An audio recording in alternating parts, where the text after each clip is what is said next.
que je suis philosophe. Bien évidemment. Et le thème est purement philosophique, mais il serait loisible qu'on explique clairement les thèmes ou les concepts. La reconstruction logique. La logique dont je suis enseignant à l'université, ça fait bien des années, est une science qui étudie comment raisonner correctement. Alors, nous apprenons aux étudiants, aux intellectuels, de produire des raisonnements qui ne soient pas des raisonnements des hommes de la rue, des raisonnements scientifiques bien construits qui puissent permettre à ce que l'on puisse bien guider les actions et être en mesure de se dépasser des passions, que ce ne soient pas des raisonnements remplis des sentiments, comme vous le dites. Ça, c'est la logique. Et la logique est à la base des raisonnements scientifiques. Et la science, c'est la formalisation de la réalité. Donc tout savoir scientifique a trait à la réalité. Même les sciences hypothético-déductives, comme les mathématiques, comme la physique, comme la géométrie, ont leur applicabilité dans la réalité. Question juste de savoir les degrés de transcendance pour que l'on puisse atteindre l'objet de cette science et mettre cette science-là en pratique. Ça, c'est la logique.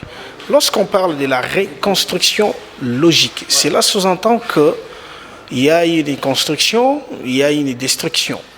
Alors, qu'est-ce qui a été construit, qu'est-ce qui a été détruit? Nous parlons de la République démocratique du Congo. Ça a été construit comme État-nation et avec des institutions. Parce que quand on parle d'un État, nous avons 3 éléments fondamentaux. Vous avez les territoires tout d'abord, ensuite vous avez la population et enfin vous avez des institutions. Le territoire a été construit et il reste 2 345 000 km² depuis la conférence de Berlin, répartition de l'Afrique. Et puis des gens ont décidé sur nous et nous étions impuissants, on l'a accepté comme tel, les territoires attribués à cette zone, République démocratique du Congo. C'est un État. La population, oui, on savait énumérer avec exactitude le nombre de la population. Et c'est jusqu'en 1985. Ça a été construit. Nous avons eu des institutions. Nous avons des institutions. Il y a eu vraiment pouvoir régalien, à la manière de Gabriel Montesquieu, un philosophe qui a défini comment organiser la société moderne. Et c'est d'application jusqu'aujourd'hui. Malheureusement, entre parenthèses, on a mis un peu la philosophie de côté, c'est pourquoi tout va mal. Il y a des guerres à gauche et à droite, il y a des détournements, il y a des antivaleurs, il y a des hommes qui versent dans des attitudes infra-animales, des attitudes... On a mis la philosophie de côté, en tout cas... C'est-à-dire que les idées claires et distinctes, les valeurs n'intéressent plus l'homme universel. Et dans tous les pays, les valeurs ne sont plus au cœur de l'actualité. C'est la raison pour laquelle vous voyez que les hommes parviennent à verser dans des pratiques infra-animales, même pas infra-humains, infra-animales. S'il faut comprendre seulement le LGBT, on n'entrera pas trop dans les détails par rapport à ça. S'il faut comprendre aussi avec Covid-19, où les hommes parviennent à verser des milliards de dollars dans des industries pharmaceutiques pour produire des vaccins qui puissent permettre de retarder la durée de vie. C'est prouvé avec les analystes européens, français eux-mêmes, par rapport à ce que la présidente des chambres des commissions européennes a fait avec les DG de l'industrie Pfizer. Vous savez, on avait AstraZeneca et puis Pfizer comme vaccin. Alors, les contenus révélés aujourd'hui de ces vaccins-là. Vous comprenez qu'il s'agit là d'une crise des valeurs. Alors, du coup, ça fait en sorte que le monde aujourd'hui est en perte de vitesse. On navigue à vue, on fonctionne comme si nous n'étions pas des humains au sens philosophique, anthropologico-philosophique du terme, mais nous sommes restés des humains seulement par la forme. Mais le contenu a tellement changé, des hommes sont devenus grégaires. Le monde est détruit. Le monde est complètement détruit. Alors il faut une reconstruction, mais pensons d'abord par nous-mêmes, la République démocratique du Congo. Alors cette construction, les pays étaient conscients où on avait des valeurs. Quelqu'un qui volait était en justice. Quelle que soit votre appartenance politique, là nous sommes de 1900, le Congo précolonial, c'était ça le cas. Le Congo post-coloniale, la première décennie, 1960 à 1990, l'histoire nous enseigne que les pays étaient remplis de valeurs. On a eu le président Kasavubu représenté jusqu'à aujourd'hui comme le président le plus vertueux. Voilà les valeurs. Et la justice était forte, l'armée était forte, ce sont des institutions qui étaient établies. Mais aujourd'hui, quel est le diagnostic ? Le territoire reste le même parce que la base d'une société, ce sont des humains. Nous ne savons même pas on est à combien dans ces pays. C'est ça le fondamental.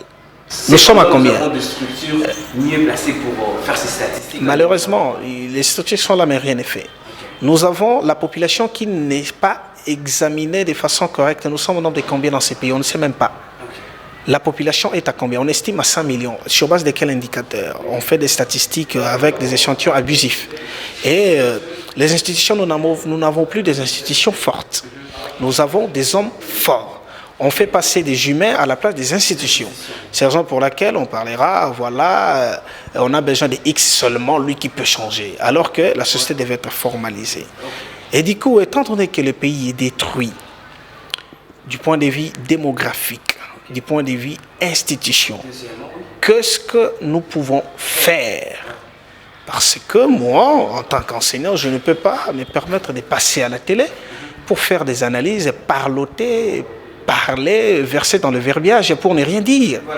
Je dois passer à la télé avec des propositions concrètes qui puissent permettre à ce que les décideurs, les gestionnaires de la chose publique s'en imprègnent, s'en accaparent pour passer à l'action afin d'apporter le bonheur, le développement à tous. Mais avant d'arriver là, avant de parler des propositions, solutions, c'est à quel moment, selon vos analyses bien sûr, c'est à quel moment que l'arbre identique du Congo est vraiment détruite ? C'est à quel moment, c'est à quelle époque, c'est à quel temps ? À partir de 1970.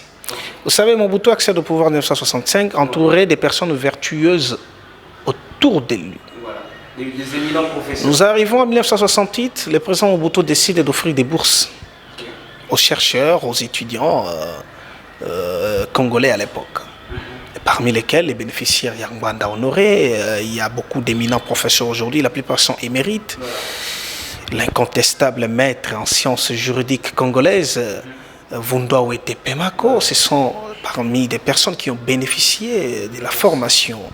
Vous avez des grands professeurs en sciences économiques, Mutombo Kachi, Mulumba Kachi, ce sont des personnes qui ont bénéficié des bourses de l'État pour aller puiser l'arme qui fait l'irréductibilité de l'homme occidental. C'est la science. Parce que Mobutu était convaincu, parce qu'il était entouré des philosophes, il était entouré des personnes vertueuses qui lui ont dit, enfin, attendez, pour construire ce pays, il faut la science. Il faut la connaissance. Il faut la science. Mettez l'argent, les paquets en jeu pour qu'on puisse voler cette puissance à l'homme occidental afin d'être nous-mêmes acteurs de développement. Ils sont allés, ils sont revenus, mais vous savez, ils ont mis à la puce, Mobutu puce à l'oreille, lui disant que non, mais attendez, vous devez être l'homme fort du pays. On doit chasser tous les investisseurs, zaïrianisons. Et vous savez, c'était ça les débuts du dégringolade. On a commencé à perdre. Et nous avons des personnes qui n'étaient pas trop expérimentées pour gérer des entreprises, qui étaient très avancées en termes de chiffres, en termes de production. Et c'est là que le pays a commencé à sombrer. On s'est réveillé un tout petit peu vers 1985, mais ce n'était pas le bon moment pour que l'on puisse décoller. Et jusqu'à ce jour, les antivaleurs ont élu domicile. Aujourd'hui, on parle de corruption, détournement, comme si c'était un concept nouveau. Mais ça a commencé depuis 1970, où on corrompait, où on détournait. Il suffit seulement d'être de la mouvance présidentielle, d'être membre du MPR. Vous volez, vous ne mettra jamais en prison. On va vous appeler, vous gronder et puis vous dire non, non, voilà, chef, ça c'est pour vous. Nous avons suivi l'ancien ministre Sakombi qui disait Mobutu demande 1 million, le ministre demande à la banque 2 millions et la banque, on sort 3 millions. Lorsqu'on va vérifier, on trouverait exactement comme ça, on n'inquiétera pas les personnes qui ont détourné. Et la même logique est jusqu'à ce jour. C'est là où le pays a été... a été fragilisé, a commencé à sombrer. Et jusqu'aujourd'hui, on est maintenant enfoncé jusqu'au fond du gouffre. Il faut sortir de cela.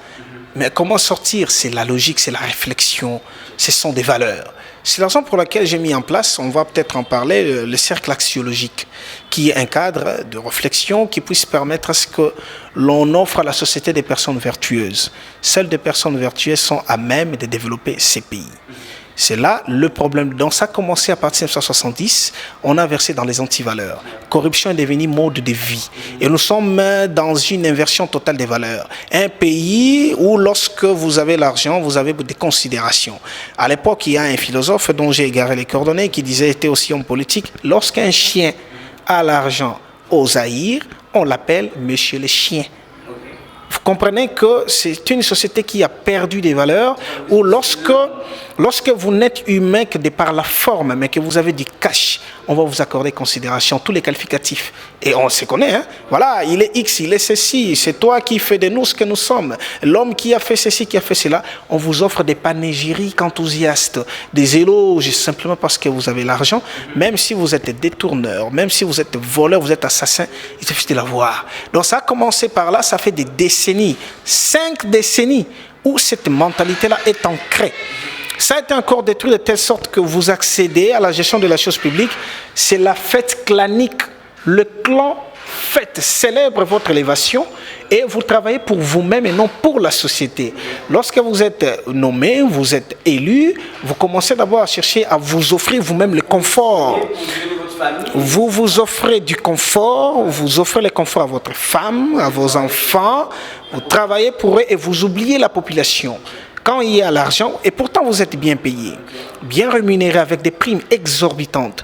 Quand il faut mettre en place un projet qui coûte 10 millions, vous, même si c'est 10 millions, on a décaissé l'argent, mais vous n'allez rien construire, vous détournez même encore de cela à votre propre intérêt au détriment de la population. Et c'est là que ça a commencé, et jusqu'aujourd'hui, ça demeure. Voilà d'où nous partons avec des antivaleurs et avec la destruction logique du pays. Fidèles téléspectateurs, je vous rappelle que je reçois pour vous les philosophes coordonnateurs en même temps de l'ASBEL cercle axiologique, également enseignant à l'université de Kinshasa. Nous sommes en train de parler de la reconstruction logique de notre État, la RDC. Alors, soyez vraiment attentifs parce que nous allons profiter bien sûr de la matière que vous avez pour essayer d'éclairer certains points obscurs que la population continue à garder jusqu'aujourd'hui. Alors, il y a beaucoup de secteurs détruits en République démocratique du Congo. Nous avons vu Félix Antoine Tshisekedi prendre le pouvoir avec la bonne volonté de servir ces pays. Mais les secteurs de notre pays, nombreux, selon vous, on peut commencer par réorganiser quel secteur pour parler de la reconstruction de notre pays? N'allons pas très loin. N'allons pas très loin, ne cherchons pas à réunir tous les secteurs pour reconstruire ces pays. On peut commencer par quel secteur? Il y a 3 éléments qu'il faut prendre en ligne de compte pour développer ces pays. Allez-y, dites-nous. La première des choses, il faut identifier la population. Ok. Le management national.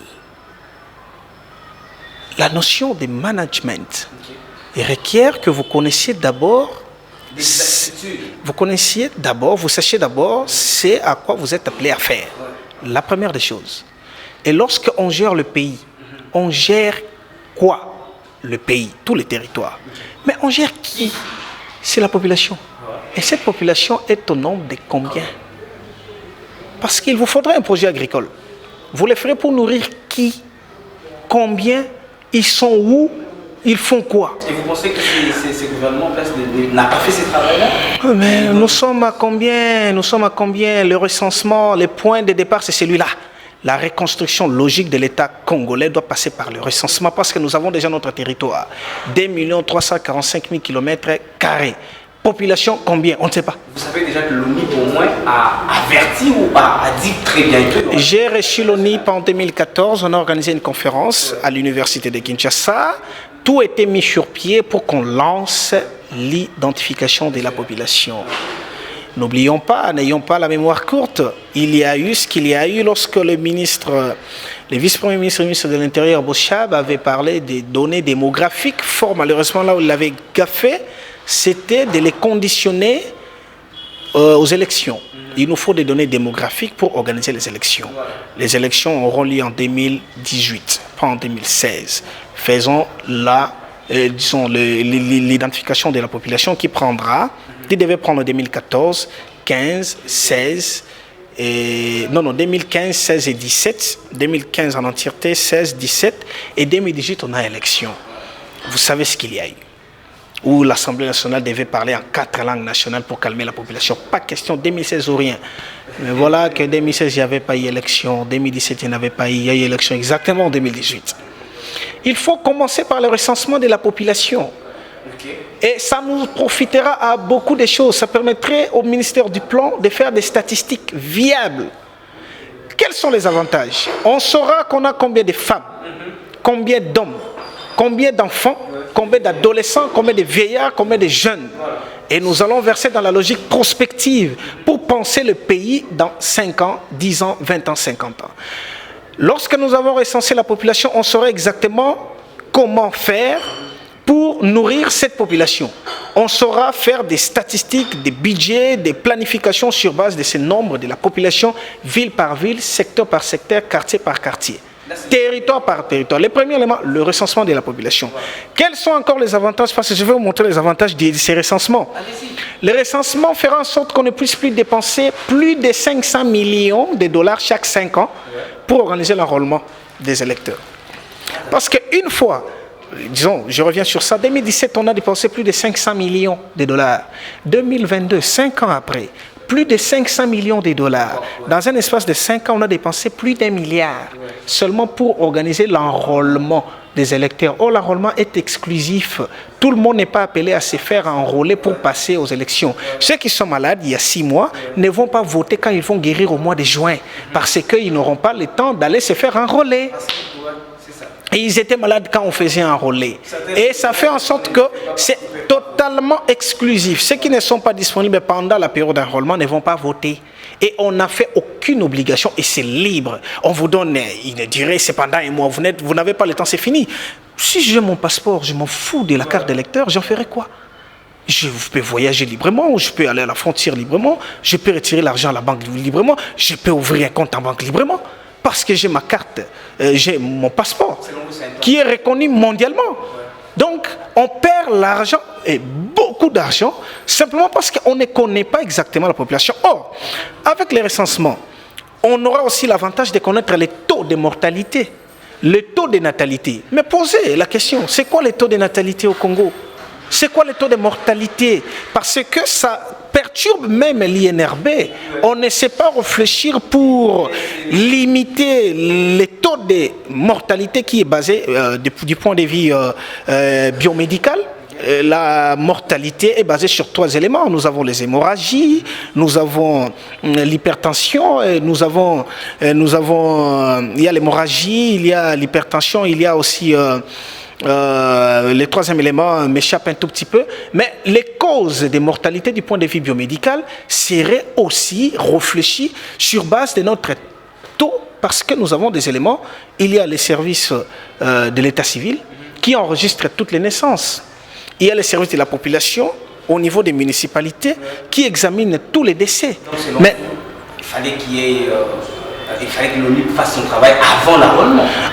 L'enrôlement ne devait plus exister. En principe, on ne peut pas organiser l'enrôlement des électeurs. Normalement, on ne peut même pas parler d'enrôlement des électeurs. Qu'est-ce qu'il faudrait? Après le recensement, vous attribuez les cartes d'identité à tous ceux qui ont l'âge de majorité. Et la carte d'identité ne devait pas avoir une période de sensibilisation. Période de sensibilisation, c'est lorsqu'on commence, parce qu'on aura des données démographiques. Parce que c'est comment ça va fonctionner. L'ONU n'a pas déjà de technique, il nous faut un logiciel. Il nous faut des agents sur terrain. À Kinshasa, c'est très simple. Dans 6 mois, on peut avoir les données démographiques. Parce que nous avons des rues, il y a des chefs des rues. On a des quartiers, c'est connu. La ville de Kinshasa, chaque commune, chaque bourgmestre a la possibilité de connaître le nombre de populations, parcelle par parcelle. Chaque rue, on met des agents qui passent porte par porte avec une fiche manuelle bien déterminée pour noter. Et à la fin de la journée, ils transmettent au quartier. Le quartier transmet à la commune. Et chaque jour, on encode ces données dans les logiciels à mettre en place. Et c'est enregistré chaque jour, jusqu'à ce qu'on enregistre parcelle par parcelle, quartier par quartier, commune par commune. Et du coup, on a des données. À partir de ces données, on ouvre maintenant la campagne d'identification, de délivrance des cartes d'identité. Lorsque vous venez, vous ne donnez pas les informations. Vous donnez les infos, ce n'est pas parce que vous venez, vous commencez, comment vous appelez, non. Vous donnez votre nom, on tape dans le système, on trouve, on prend seulement votre photo et puis on imprime la carte. Vous avez votre carte d'identité qui aura une validité de 10 ans en principe. C'est en Chine, Hong Kong, d'autres pays, France, partout, c'est 10 ans. Et vous avez votre pièce d'identité. C'est fini. Et c'est avec une régularité cyclique et ponctuelle. Ça permet, comme les passeports, quand votre carte tend vers l'expiration, n'allez pas loin. Dans votre commune, maison communale, on vous délivre votre carte. Vous atteignez l'âge de majorité, vous avez 18 ans, allez-y. Et qu'est-ce qu'il faudrait en ce moment-là? Il faut voter sur base de votre carte d'identité. On ne dépensera pas 500 millions. On ne dépensera pas $1 milliard dans 5 ans qui peut contribuer à beaucoup de choses. Et qu'est-ce qu'il faudrait? C'est le ministre de l'Intérieur, M. Peter Kazadi. Félicitations, vous êtes nommé Premier ministre, Vice-Premier ministre, ministre de l'Intérieur. Voilà une matière qui vous attend. Parce qu'il y a des notes, j'ai écrit moi en 2016 au président, le président de la République honoraire, Joseph Kabila, je lui ai écrit, bon, malheureusement il y avait des intérêts politiques, la lettre n'avait pas été considérée. J'ai écrit au président Bosso avant la promulgation de cette loi électorale, mais j'avais quand même pensé qu'on pouvait, à partir de ce mois de janvier 2023, ou si cela s'avérait impossible, on entend même 2024 parce que j'ai fait la logique prospective. Nous sommes au mois de juin 2024, on commence l'identification de la population. Des intérêts politiques, je ne sais pas, et des calculs, la lettre n'a pas été considérée à juste titre. Mais là, j'ai fait un appel pathétique. Il faudrait que l'homme congolais à la gestion de la chose publique, selon son secteur, puisse comprendre l'importance de l'identification de la population. Et c'est primordial, c'est capital. Il faut qu'on fasse cela et il n'y a pas vraiment beaucoup de temps pour vous montrer les bienfaits et les bien fondés de l'identification de la population. Deux éléments, ce sont des institutions, c'est la justice. Qu'est-ce qu'il faut faire de la justice? Deuxième élément, c'est la justice, parce que tout est déjà là. L'éducation est là. Je suis le produit de l'enseignement, de l'éducation congolaise. En face de ceux qui ont fait Sorbonne, en face de ceux qui ont fait les grandes universités, il n'y a rien qui peut me perturber, moi. Vous êtes, vous, le produit de l'éducation congolaise. Vous avez enseigné dans nos universités les petits français que je parle. Je l'ai appris à l'université. Comment réfléchir, la logique que j'enseigne aujourd'hui, c'est dans l'université congolaise que je l'ai appris. L'éducation est déjà là.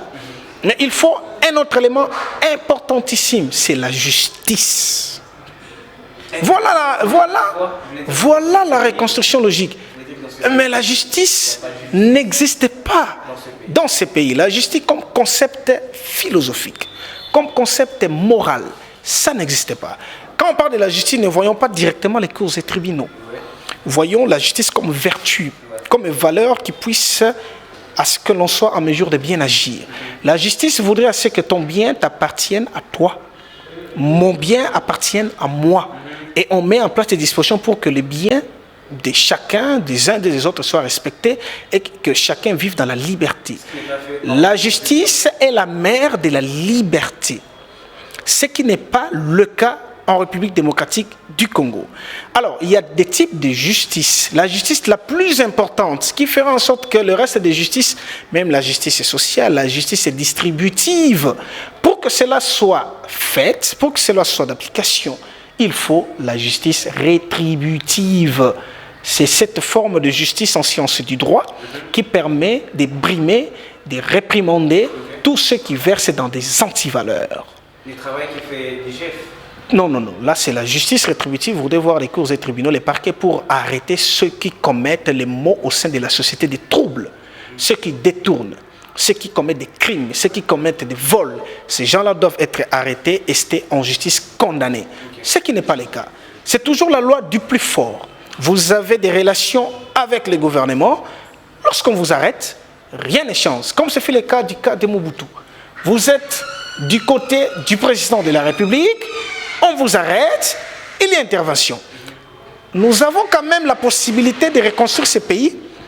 Il ne nous faut pas 10 ans, 5 ans pour développer ce pays. Si le président de la République, Félix Tshisekedi, était entouré des personnes vertueuses, dans 4 ans, on aurait connu la transformation extraordinaire pour ce pays. Voilà. Fidèles téléspectateurs, je vous rappelle une fois de plus que c'est une matière vraiment tellement importante pour notre pays. Parce que ce qui détruit ces pays, c'est que nous avons des journalistes qui viennent sur le plateau pour parler des hommes au lieu de parler de plus des solutions. Parler des gens au lieu de parler du vrai problème. Alors, ce n'est pas le cas avec Jeudi Télévision, encore beaucoup, avec Jeudi Analyse. Alors, on prend cet élément de l'IGF, on se retrouve juste après pour continuer, bien sûr, avec ces enseignements que nous voyons avec Monsieur Sombaï Olivier. C'est parti.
Alors nous sommes de retour après avoir regardé cet élément de l'IGF qui est là pour traquer, je vous rappelle, traquer ces gens qui viennent voler l'argent de notre pays, l'argent qui pourrait aider la population, les Congolais. Pensez-vous réellement, parce que vous avez parlé ici du manque de la justice distributive. Distributive et rétributive. Voilà. Alors, ce que l'IGF est en train de faire, vous classez dans quelle catégorie? Bon, vous savez, l'IGF, il faut féliciter d'abord le chef de l'État. Voilà. Il a la vision pour ce Congo. Il comprend, il connaît, ah voilà, la corruption fait reculer le pays en arrière. Qu'est-ce que je fais? J'alimente l'IGF. Il n'a pas créé l'IGF. Il a donné les moyens à l'IGF de son action. Et il choisit, il dit, bon, voilà, je vois, il faut une personne vertueuse. IGF et APLC. Vous savez que celui qui était nommé à l'APLC a été limogé, remplacé par quelqu'un d'autre, parce que celui qui était limogé, bon, entre parenthèses. Alors, il choisit Jules Alinguete, mais on voit ce qu'il est en train de faire. Un travail extraordinaire. En tout cas, si et seulement si, donc il est à saluer. Si et seulement si, le Congo avait au sein des institutions des personnes qui ont la philosophie de Jules Alinguete, qui découle fraîchement des recommandations des chefs de l'État, le pays serait développé. Parce que IGF, c'est combien, papa? C'est 2 ans seulement. 2 ans. C'est en 2021 qu'on a senti IGF. Mais aujourd'hui, regardez les résultats sur terrain. Voilà comment est-ce que même les conditions de vie et de travail de l'IGF ont changé. Les inspecteurs aujourd'hui sont bien payés, ils sont mis dans des conditions de telle sorte que personne ne vienne les perturber, qu'ils ne soient pas tentés à verser dans les antivaleurs. Mais le grand problème, c'est que les Congolais se posent ces questions. Pourquoi l'IGF fait réellement ce travail-là? Oui, mais quand on arrête peut-être, on reprimande, ou soit on a attrapé une personne dans, je ne sais moi, quelque chose de vol, etc. Les moyens ne sont pas redonné où il devait être. L'IGF n'est pas un parquet, l'IGF n'est pas une cour, l'IGF n'est pas un tribunal. L'IGF fait son travail, de traquer les délinquants économiques, les criminels économiques, parce qu'une nation ne peut jamais se développer sans l'économie. Hein. Bien évidemment. Nous, philosophes, quand nous avons conçu l'économie, c'était pour orienter le développement du pays. Adam Smith, c'est lui le créateur des sciences économiques, c'est fut un philosophe. Okay. Alors la philosophie formalise les fonctionnements de la société, crée des concepts, réfléchit sur des problèmes. C'est la philosophie qui a créé les sciences de l'information et de la communication. C'est la philosophie qui a créé la psychologie. Bon, je m'arrête là pour montrer l'importance de la philosophie, pour revenir à ce que j'ai dit tantôt. Si les pays vont mal, c'est parce qu'on a mis la philosophie de côté. Et la philosophie réfléchit à tout. Même en médecine, nous avons la bioéthique. On réfléchit, on interpelle le médecin. Voici comment vous allez traiter l'homme, l'être humain. Alors, l'IGF fait son travail. Mais qu'est-ce qui manque, c'est la justice rétributive qui ne suit pas. Il aurait fallu que cela soit l'élément fondamental pour amener ces pays vers le développement. La justice devait se saisir des rapports de l'IGF, investiguer, confirmer, parce que l'IGF déjà fait son travail établi, et la justice devait interpeller ces délinquants économiques, ces criminels économiques, les traduire, les juger, les arrêter et les condamner. Mais qu'est-ce qui se passe? Lorsque la personne détourne des millions, il est père de famille, hein? Il a une famille, il a une femme, il a des enfants. Et il oublie qu'il est père de famille. Or, en détournant, il est mieux payé, il a des primes exorbitantes, mais il verse dans le détournement et dans la corruption. Conséquence, quand il est arrêté, parce qu'il est du pouvoir, ne détourne que ceux qui sont du pouvoir. Même aujourd'hui, on parle des contrats chinois, ne détourne que ceux qui étaient au pouvoir. C'est commis. Ceux qui étaient au pouvoir. Et parce qu'ils sont au pouvoir, on ne va pas les inquiéter. Les inquiéter. Il faudrait que les rapports de l'IGF soient les éléments de base, comme la nourriture de la justice rétributive. Que la justice, les cours et tribunaux, traquent ces personnes, les jugent et les traduisent en justice. Qu'est-ce qui se passe? Parfois, la justice le fait. On vous traque, on vous traduit en justice et il y aura des lobbying. Qu'est-ce qui se passe? On va voir les décideurs. Là, ce n'est plus le problème de l'IGF. Mais ce n'est plus le problème de l'IGF, malheureusement. C'est pourquoi j'ai dit la justice rétributive qui est fragile, fragilise, et permettez la tautologie, les actions de l'IGF. Et l'IGF est fragilisé. Personnellement, avec mon ASBL, j'ai organisé une conférence le 10 décembre avec l'IGF et la PLC. Les réflexions ont porté sur corruption et détournement. Et il a été démontré par l'inspecteur Kabanangi, que je salue, qui avait représenté l'inspecteur Jules Alinguette dans cette conférence. Il nous a dit ouvertement que c'est la justice qui fragilisait. Et ça, c'est une évidence. Et c'est prouvé. On a vu le rapport des communières. Qu'est-ce que la justice a déjà enclenché? Alors que c'est publié depuis le mois de novembre 2022. Qu'est-ce que la justice a fait des communières où on a vendu des carrés miniers? Absolument rien. Et ça fragilise. Et ce qu'il faudrait, c'est que la reconstruction logique, comme deuxième élément, la justice pourrait permettre à ce qu'on se développe. La justice devait traquer ces personnes et les traduire en justice, et que les mal aussi, la justice est inféodée de la politique, est inféodée par la politique. C'est la politique qui donne des injonctions à la justice. Quand bien même que c'est ça, parce que c'est difficile de renverser. Déjà, le chef de l'État, on l'appelle magistrat suprême. Il a la décision sur tout. Ne nous voilons pas la face, c'est comme ça et partout ailleurs. C'est le cas. Comme il s'est impliqué dans 6 communes, aujourd'hui à la révisitation, je vous informe. Exactement, c'est le magistrat suprême. Il faudrait que les décideurs politiques comprennent que lorsque les lobbying se présentent pour que le magistrat reçoivent l'ordre politique de libérer la personne qu'on a arrêtée, ça fragilise le développement du pays. Dans ce sens que la justice devait arrêter ces personnes, les juger, les condamner. Mettons par exemple 5 ans de prison, ferme, avec travaux forcés, je ne sais pas comment ça peut être défini, comme c'est défini dans les codes pénals. Alors, vous ajoutez aussi 5 ans d'interdiction de toute action politique après votre peine. Cela s'assure aussi la confiscation de tous les biens acquis pendant ces temps de vol. On confisque tous les biens. On ferme, on gèle les avoirs en banque, on confisque et puis on récupère la somme, les biens correspondant à la somme détournée. Voilà, c'est clair. À la somme volée, et ça permettrait en sorte que l'on soit en mesure d'interpeller tout le monde pour se dire, ah voilà, on va m'arrêter, ce serait une honte pour moi, et puis on va tout enfermer. Après 5 ans, je serai dans une situation difficile. Troisième élément. Et ça va permettre à ce que l'on sorte de cela. Alors, troisième élément, pour la reconstruction logique devait être l'éducation. Et l'éducation conduit à la recherche scientifique. Troisième élément, ce serait l'alliance entre la science et la politique. Vous voyez ce que l'État fait avec l'INRB. Ça devait être le cas au ministère de la Recherche scientifique avec tous les domaines scientifiques. Ok. On devait avoir, avec l'OVD, avec l'Agence congolaise des grands travaux, génie civil et génie militaire, réfléchir sur la construction de nos routes. Il n'est pas normal qu'à l'université de Kinshasa, le plateau des professeurs, actuellement, il n'y a pas de routes. C'est pas normal. C'est inconcevable que la ville de Miba n'ait pas de routes. La dernière fois que j'étais là, je n'ai pas vu des routes. Dans la ville de Miba, les routes sont détruites. Ce n'est pas normal que nous ayons un sérieux problème de routes. Mais c'est un problème qui est là. Qu'est-ce qu'on fait? On voit la recherche scientifique. Les agences qui sont là, mettez les moyens, réfléchissez comment résoudre ces problèmes. Parce que l'INRB, c'est extraordinaire. Ce sont des scientifiques congolais, les profs Mouyembe, reconnus mondialement comme savants. Ça veut dire que nous avons les moyens, nous avons tout ce qu'il faut pour qu'on se développe. Le troisième élément serait l'alliance entre la science et la politique. Et la politique recourt auprès de la science, considérant la science, les scientifiques, les universités et les centres de recherche, certainement avec les ministères de recherche scientifique, ça devait être le cas, comme étant des laboratoires pour résoudre des pathologies sociales. Et les pathologistes, c'est-à-dire les scientifiques.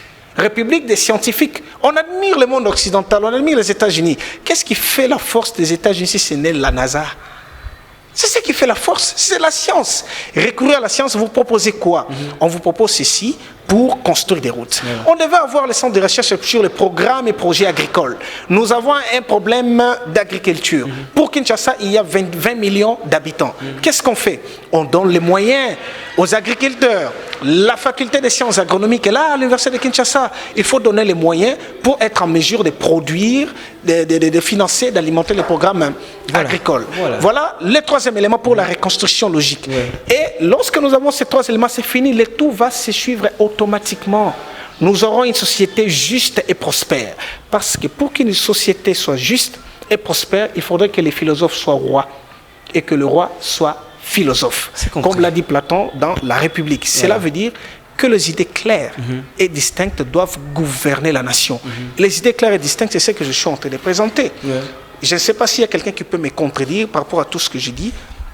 Parce qu'il est tellement important que l'on comprenne ça comme tel. Voilà, alors fidèles téléspectateurs, je vous rappelle que nous avons parlé de trois éléments. Selon M. Olivier, bien évidemment, il a parlé premièrement pour un développement. Il faut trois secteurs. Premièrement, de l'identification, c'est très important d'identifier la population afin de savoir la masse, afin de savoir face à quoi on s'attend. Deuxièmement, il a parlé de la justice. Et finalement, relier l'éducation à la politique. C'est-à-dire que les politiques doivent consulter les spécialistes dans certains domaines pour donner des solutions à certains problèmes. Alors, vous êtes coordonnateur de l'ASBEL, Cercle Axiologique. C'est quoi votre objectif? Qu'est-ce qui est caché derrière ça? Vous allez postuler après ou comment? Avant de parler de cercle axiologique, permettez 30 secondes, je reviens sur le deuxième élément. Rapidement. Le premier élément, le recensement avec ses avantages. Vous savez, avec le recensement qui débouche sur la délivrance des cartes d'identité, avec laquelle cette carte, on doit voter, on ne peut jamais connaître des problèmes, des difficultés d'organiser les élections. Aujourd'hui, la guerre nous fait peur. On s'est dit, on ne saura peut-être pas organiser les élections. Vous savez pourquoi? Parce qu'il faut d'abord enrôler. Mais ça sera la même chose avec l'obtention de la carte d'identification. Non, quand on aura déjà... disponibilité. Écoutez, qu'est-ce qui se passe? Si c'est déjà formalisé, chacun sa carte d'identité, il est chez lui à la maison. Non, mais il n'y a même pas moyen de formaliser parce qu'ils sont en guerre. Comment on va faire pour établir ces différents bureaux afin qu'ils obtiennent la carte? On réfléchit au présent, réfléchissons par l'absurde, faisons comme si c'était déjà fait et que chacun avait sa carte d'identité, attendait les jours d'élection pour aller voter. Parce que la guerre à l'Est, je crois, avec tout ce qui est mis en place, n'ira pas jusqu'en septembre. Certainement, nous les croyons. La paix à l'Est viendra. Je crois en cela par rapport à tout ce qui est fait. On est en train de suivre. Et en octobre, on enclenche. Novembre, décembre, on organise. Chacun aura sa carte d'identité. On n'aura pas à faire la file pour obtenir la carte d'électeur. C'est une parenthèse. Si on dit qu'il y a difficulté, c'est parce qu'on ne sait pas organiser l'enrôlement. Ça va prendre 3 mois, 2 mois, ça perturbe les calendriers. Le calendrier ne peut jamais être perturbé si chacun a sa carte d'identité sur base de laquelle il doit voter. Voilà, c'est une parenthèse. Revenons je sais que sur nous allons le cercle. Développer plus tard cet oui, élément, plus tard on y reviendra pour démontrer noir sur blanc comment les biens fondés du recensement. Parlons de votre ASBEL. Parlons de notre ASBEL. Ce que je fais entre dans les objectifs de l'ASBEL, cercle axiologique. Bon, le mot n'est pas magique. C'est pas mystique. beaucoup peuvent interpréter à leur manière. Comme d'habitude au Congo, vous voulez épater, voilà pourquoi vous Ce cherchez n'est même pas épater, axiologie. que le problème c'est que l'axiologie c'est quoi? C'est l'étude des normes sociales. Pourquoi ne pas dire ASB, association de l'étude, etc. Mais non, voilà, on formalise. La force de la philosophie, c'est la création des concepts. Compliqué. Le concept, c'est la représentation mentale d'un objet. La joie, c'est un concept. Ok. Vous réfléchissez, vous voyez la joie. La présidence, vous réfléchissez, vous voyez, c'est quoi la présidence? On renferme les contenus dans un concept. Okay. Quand on parle axiologie, c'est l'étude des normes sociales, des valeurs sociales. En général. Je dis cercle, l'axiologie, c'est la géométrie et la morale qui est mise ensemble. Le cercle, c'est une figure géométrique qui met tout le monde, qui réunit tout le monde. Donc, tout Congolais doit se réunir autour des valeurs. C'est ça les cercles. Vous existez depuis combien de temps? Les cercles existent depuis 2012. On a organisé beaucoup d'activités et il y avait une longue période de trêve depuis 2012. Depuis de 9 ans. Depuis de 8 ans, 12, 13, ceux qui étaient à l'IFASIC le savent. Ceux qui étaient à l'UDIKIN, cette année-là, ont assisté à beaucoup de conférences que nous avions organisées dans le sens de sensibiliser. Nous sommes arrivés en 2013, il y a eu la trêve, pour des raisons que je ne saurais pas évoquer. Et c'est en 2021 que nous avons relancé le cercle axiologique, cette fois-ci avec d'activités de grande envergure, où l'objectif, c'est de lutter contre les antivaleurs sous toutes ses formes. Okay. Parce que nous croyons, nous, que c'est seulement les valeurs qui manquent à la société congolaise. Dans la même lutte avec CCM et puis l'IGF. Oui, l'IGF est partenaire, je dirais ça comme ça, tacite, du cercle axiologique. Parce que déjà, lorsque l'IGF répond à notre invitation pour donner une conférence, ça montre déjà la considération à ce que nous faisons. L'inspecteur Gilles Linguet a compris les concepts et il a accepté de prendre part à la conférence que nous avions organisée. Il était empêché parce que le chef de l'État donnait des discours sur l'état de la nation. Et le même jour, là, nous avions notre conférence qui a été balancée dans les médias et on a suivi. Rapidement, les donc nous avons la lutte contre les antivaleurs sous toutes ses formes. Ouais. Nous militons pour l'instauration des valeurs dans les secteurs de la vie nationale, tous les secteurs. Okay. Nous travaillons dans le sens d'offrir à la société des personnes vertueuses. Voilà. Parce que la vertu, c'est la disposition constante à toujours bien agir. Okay. Nous avons des personnes qui sont techniquement compétentes, qui sont extrêmement intelligentes du point de vue technique, mais qui manquent des compétences éthiques, des compétences morales, qui manquent des valeurs républicaines. L'ancien chef de l'État, Joseph Kabila, l'a dit, il manquait 15 bonnes personnes pour développer ces pays, alors qu'il était entouré de docteurs, des professeurs d'université. Le président Félix Tshisekedi l'a dit en 2021, qu'il manquait des coordinations dans les projets. En 2021, sur l'état de la nation, alors qu'il est entouré des éminents professeurs, des savants, des scientifiques, des personnes techniquement compétentes. Pourquoi il pleure? Il a dit en 2022, le 10 décembre, que nous manquons la justice avec équité. Alors que ceux qui gèrent la justice, ce sont des éminents professeurs d'université qui sont reconnus par toute l'Afrique. Et ils sont reçus avec honneur. Qu'est-ce qui manque? Ce sont des valeurs. Valeurs éthiques, valeurs morales, valeurs républicaines. Il faut qu'ils s'en approprient, qu'ils soient un peu comme Lumumba, qu'ils soient un peu comme Sankara, qu'ils soient un peu comme Kwame Nkrumah. La prise de conscience. Alors, pour adhérer, c'est s'ouvrir aux valeurs. S'ouvrir aux valeurs républicaines, valeurs éthiques, valeurs morales, tout type de valeurs, ce qui vaut dans la société. Et c'est un combat qui concerne tout le monde. Tout le monde est concerné. Mais la seule différence, c'est que la méthode est pyramidale. Le cercle axiologique ne travaille qu'avec l'élite politique, élite intellectuelle. Parce que, en tant que philosophe, je connais l'importance et la valeur des pensées sur la doxa, sur l'opinion. La science a une forte influence sur la doxa. Vous savez, à la cité, on peut descendre pour raconter, parler, ça ne va rien changer. La psychologie sociale voudrait assez que les gestionnaires servent d'exemple à la population. La population doit suivre. C'est pourquoi nous travaillons avec les gestionnaires, qu'ils prennent conscience que lorsqu'ils sont à la gestion de la chose publique, ce n'est pas pour eux-mêmes, c'est pour le bien de la population. Quand ils sont en train de faire le bien, tout le monde va cesser de voler. Quand on dit, je vole, mais X avait volé, on l'avait fait quoi? Et qui suis-je pour ne pas voler? Voilà, 5 minutes nous restent.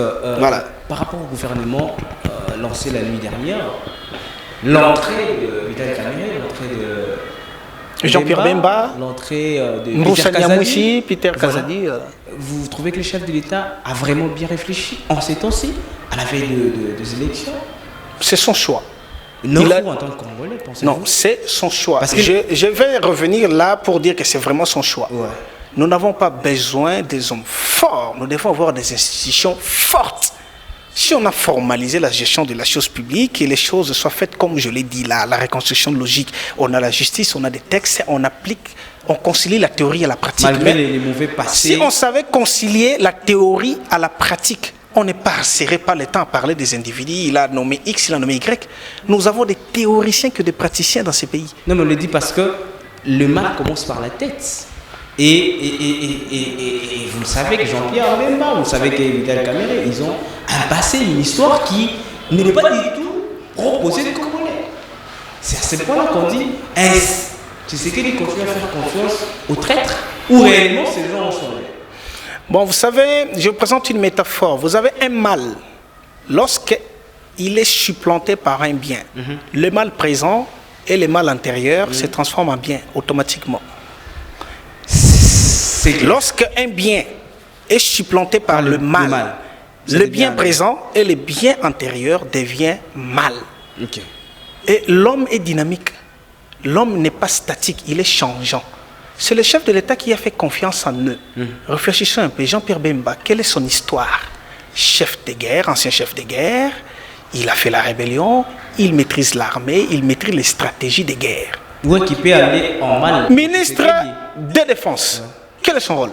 Assure la défense de la nation. La guerre concerne qui? Les ministres de la Défense. Mais il en a l'expérience. Il va peut-être avec objectif qui lui est assigné par les chefs de l'État d'en finir avec la guerre de l'Est. De contourner Félix-Antoine Tshisekedi. Non, là c'est réflexion par l'absurde. On réfléchit toujours du mauvais côté. Voyons les bons côtés des choses.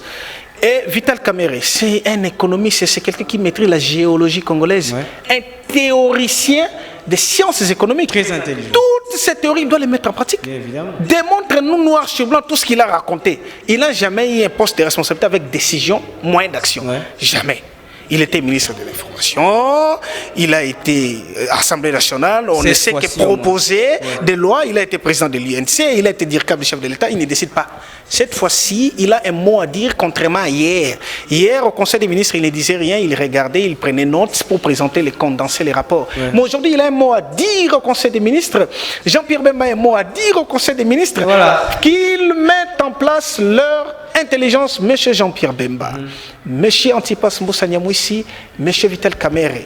Je vous félicite pour cette nomination, mais mettez vos intérêts de côté. Soyez comme des militaires qui, lorsqu'ils accèdent à ces fonctions, des militaires, ils oublient la famille, ils oublient les enfants, ils travaillent pour l'intérêt du Congo. Soyez remplis des valeurs républicaines, les nationalismes, les patriotismes pour mettre de côté tout ce qui peut ruiner ces pays. Vous avez donné beaucoup de propositions, fourni beaucoup de réflexions. Les images sont là, les vidéos sont là.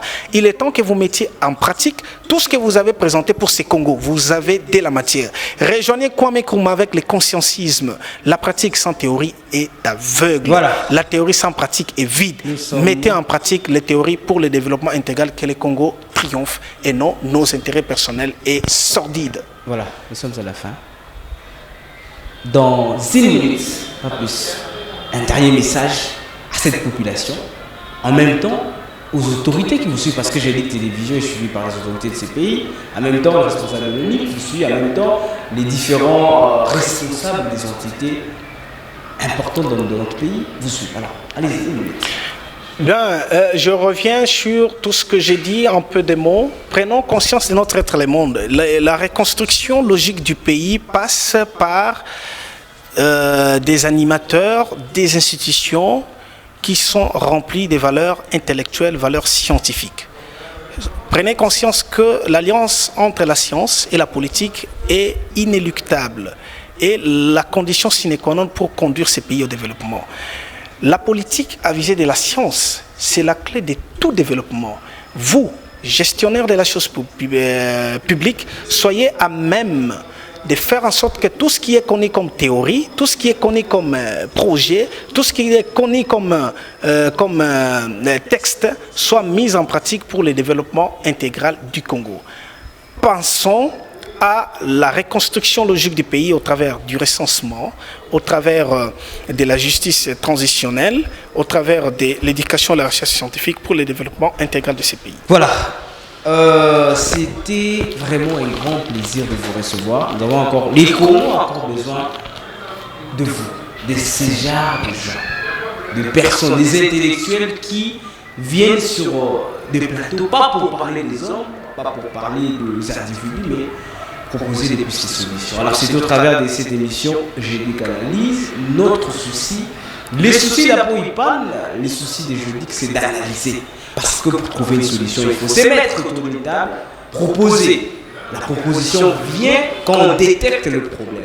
Alors, grandement merci, et je crois que ce n'est pas la dernière fois de vous recevoir parce qu'il y a beaucoup à parler, mais le temps nous fait vraiment défaut. Grandement merci d'être passé. Merci de l'invitation. Alors, fidèles téléspectateurs, vous avez réellement suivi ces numéros de Jeudi Analyse. Je rappelle que nous avons reçu pour vous M. Sombaï Olivier, qui est enseignant à l'université de Kinshasa Unikin, en même temps coordonnateur d'une ASBEL de réflexion, et aussi il est philosophe. Je rappelle, il est philosophe, donc vous avez écouté combien il a proposé. Nos chers ministres en place, les autorités, il est très important de suivre, d'écouter les propositions, surtout des intellectuels. Vous ne pouvez pas négliger les propositions des intellectuels, surtout des gens de ces domaines-là. Vous devez être près de ces gens pour donner solution. Je dis grandement merci à l'équipe technique qui est toujours là, prête. Là, je vois derrière ces caméras Chris Touba, et de l'autre côté, je vois Jacob Kayanda. Grandement merci à toutes ces personnes qui accompagnent toujours Jeudi Télévision. Je dis grandement merci au chef, au coordonnateur Apoïpan pour cette vision. Je dis grandement merci à Priska Kabangou. Je dis grandement merci au superviseur Jefté Nimanimi. Je dis grandement merci à Nikez qui était là aussi, Benjamin Loubenji qui était là également, et toute l'équipe qui aime Jeudi Télévision. Sans oublier vous, notre force, chers téléspectateurs de Jeudi Télévision. Alors on se retrouve très prochainement dans un nouveau numéro. Je vous dis au revoir. Bye bye.